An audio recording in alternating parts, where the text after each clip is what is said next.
দর্শক বিপিএলে স্লার স্ট্রাইকারের বিপক্ষে একের পর এক ছক্কা হাঁকালেন সাব্বির। শেষ দিকে সাব্বিরের চোখ ধাঁধানো পারফরমেন্স অবাক করে দেন পুরো ক্রিকেট বিশ্বকে। যেখানে সবাই ব্যাট হাতে ব্যর্থ, সেখানে ব্যাট হাতে যোগ্যতার পরিচয় দিলেন সাব্বির। হাঁকিয়েছেন একের পর এক ছক্কা, খেলেছেন চমৎকার এক ইনিংস। দর্শকের সামনে বিস্তারিত থাকছে ভিডিওর প্রতিবেদনে। দর্শক বিপিএলে আজ ঢাকা ক্যাপিটালসের বিপক্ষে খেলতে নেমেছে সিলেট। তবে তারা এদিন আগে ব্যাটিং করতে নেমে নির্ধারিত 20 ওভার শেষে 8 উইকেট হারিয়ে সংগ্রহ করেন 180 রান। সেই লক্ষ্যে তারা করতে নেমে শুরুটা বেশ ভালো খেলেন ঢাকা ক্যাপিটালসের ব্যাটাররা। পাওয়ার প্লের মধ্যে বিনা উইকেটে 56 রান তুলেন তারা।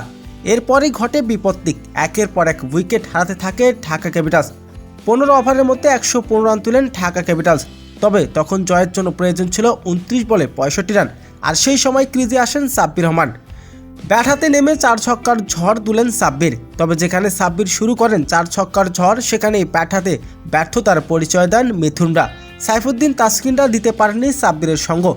তবে শেষ পর্যন্ত সাব্বির রহমান 16 বলে 25 রানের বিধ্বংসী এক ইনিংস খেলেন। তার সেই ইনিংসে ছিল 2টি বিশাল ছক্কা। তবে সাব্বিরের এমন ঝোড়ো ব্যাটিংয়ে এদিন জয়ের দেখা পাননি ঢাকা ক্যাপিটালস। সিলেটের কাছে 20 রানের ব্যবধানে হেরে যায় ঢাকা ক্যাপিটালস। কিন্তু সাব্বির রহমানের শেষ দিকে ব্যাটিংটা ছিল একেবারেই অসাধারণ। প্রিয় দর্শক, সাব্বির রহমানের এমন ছোট ব্যাটিং আপনার কেমন লেগেছে? দর্শক জানিয়ে দিন আপনার মূল্যবান মতামতটি।